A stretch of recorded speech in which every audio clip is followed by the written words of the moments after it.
Thanks for tuning in to watch The Ordinary Filmmaker. It's Wednesday, November the 10th, 2021. I've got some super exciting news. I mean, some really big news for you. It's about the Canon R5c. This is a camera that's been rumored to be coming out for the better part of a year, but we've heard absolutely nothing until today. You might be wondering, well, what is the R5c? You haven't heard about it? Well, I'm going to tell you what the R5c is. And if you have heard about the R5c, you might want to skip ahead to the next chapter using the chapters down below. So the R5c is rumored to be a video-centric version of the R5, much the same way that the FX3, Sony's FX3, is a video-centric version of the already video-centric A7S III. But unlike the A7S III, the R5 had a bit of a problem with overheating. And a lot of people were really looking forward to the R5. The Sony people were thinking of switching, and Nikon people were thinking of switching until the cripple hammer struck and we had that overheat. So if you were shooting in the southern United States or in the tropics, around the equator, essentially the R5 would be a completely unreliable camera for video. For stills, no problem. And I told countless number of you that if you're in those hot climates, don't count on the R5 for video. There's better cameras out there that won't overheat and you won't have to worry about cool down times. Just yesterday, I reached out to Craig at Canon Rumors asking if he had any more information on the R5c because I wanted to put out a video, but I didn't hear from him, and that's rare because normally when I reach out to him, he responds pretty quickly. Now I know why. He just recently posted news about the Canon R5c, and he rates it as a CR3. Now when Craig rates it as a CR3, that means it comes from a known source, and it's been validated most likely by multiple sources. I wouldn't be surprised if this is actually being leaked directly from Canon, from their marketing department, bounced a few places to hide their tracks. This has happened before, and if you look at the wording around this, there's no spelling mistakes, there's no grammar. It's quite detailed enough to have me believe that this is coming directly from the source. So, I'm sorry, I'm rambling on a bit too much. So what are the new specs of the Canon R5c? Well, to confirm, it does have a bigger body and it does have a fan to support active cooling. But it also can now do 8K video at 30 frames per second, so 24, 25, and 30 frames per second, unlimited in cinema raw light. That's right, unlimited, no overheating, no record limits. That's better than the R3, which has a 6-hour record limit. Which, I mean, seriously, 6 hours, that's still pretty much unlimited, right? So the R5c can record 8K video up to 24, 25, and 30 frames per second in cinema raw light. Now the rumor does indicate that it does MP4 and XF AVC, but there's a period there, so I don't know if those are also unlimited. I couldn't imagine why not. They would probably take a little bit less effort. And what about 8K oversampled 4K, 24, 25, and 30 frames per second? We don't know. What about 4K 120? We don't know. It's not that detailed. Now the Canon R5 also gets Canon Log 3, so the R5c will get Canon Log 3. And one thing I want to validate or verify here is that the R5c will get the same video modes as the R5, and it'll get the same stills capabilities as the R5. So if you're a video-centric person like myself, then buying the R5c makes sense.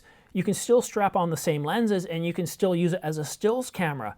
But if you're primarily a photographer, then the R5 makes more sense. So that's a very, very important distinction to make. I forgot to mention that right at the beginning of the video, but the R5c has all the same capabilities. It's just enhanced in many areas, like the overheating and the record limits are gone, at least in the 8K, 24, 25, and 30 frames per second. Now it also, on the top, it has support for a handle with 3/4 inch and 1/2 inch.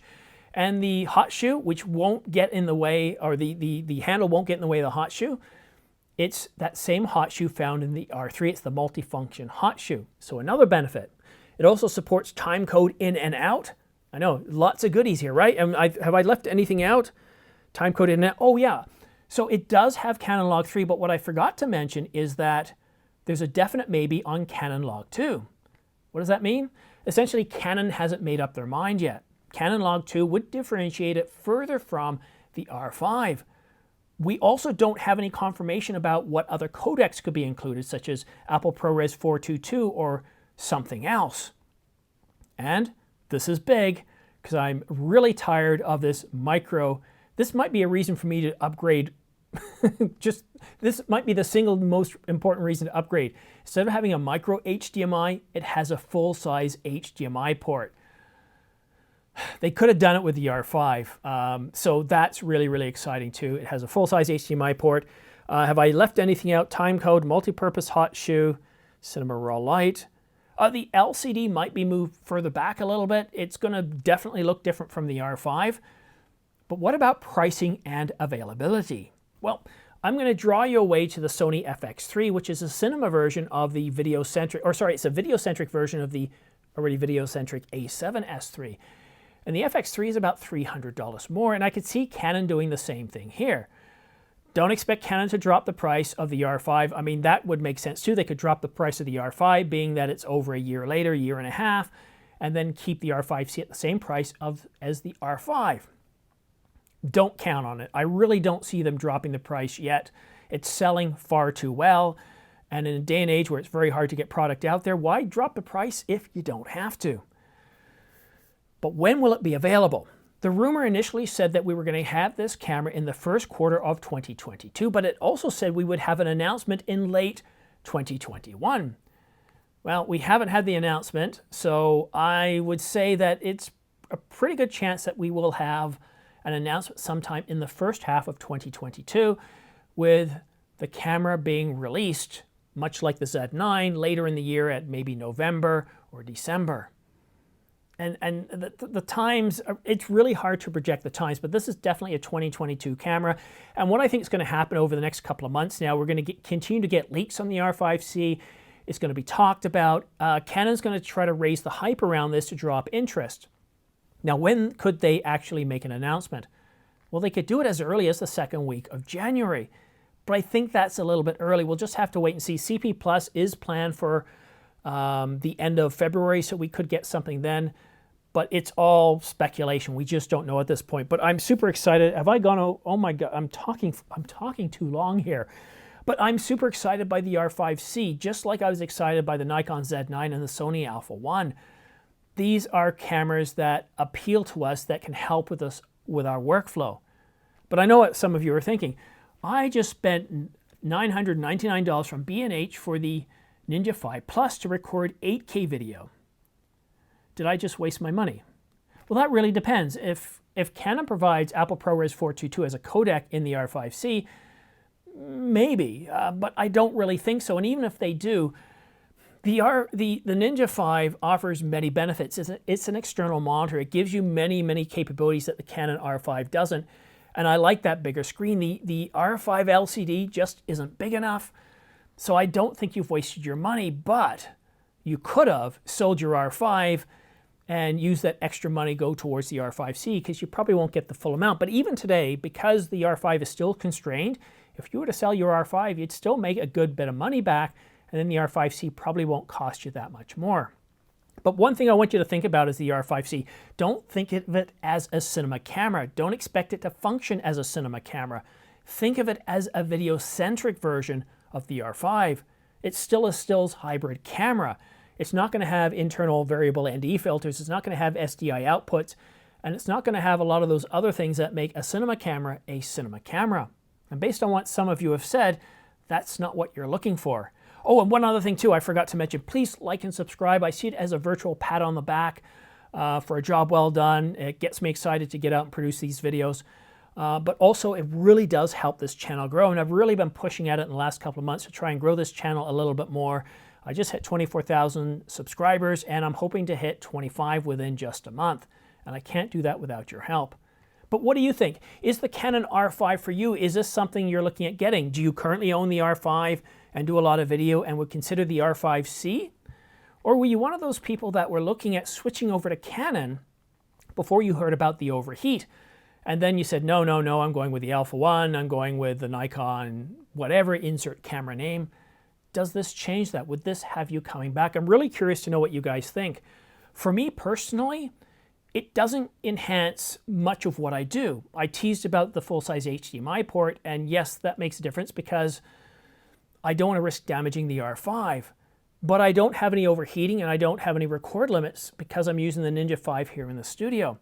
And when I do a lot of run and gun stuff outside, I'm recording short clips of around 10 to 50 seconds, and I'll quite often see that record timer drop from 25 to 20 to 15 to 10 minutes, but it rarely ever gets below that because I'm not just constantly shooting. That's not the type of work I do.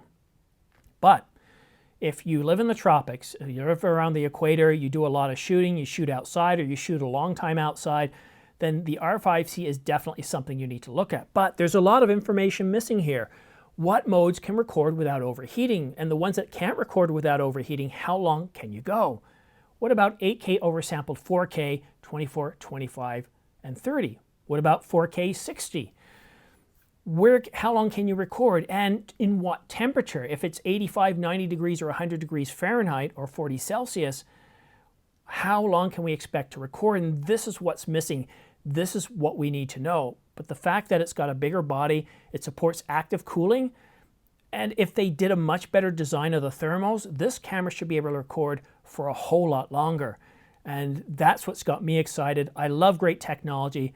I'm looking forward to seeing the Nikon Z9. I'm really looking forward to seeing what the Canon R5c is going to be all about.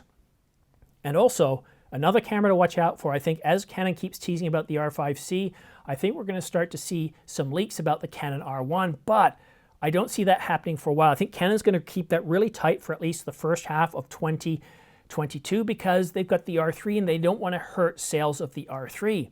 But that being said, if throughout the supply chain others are able to leak about the R1 and the R1's as capable as the Nikon Z9 or even better, well, I can bet you anything Canon's going to get in front of this and probably want to release it a little bit sooner.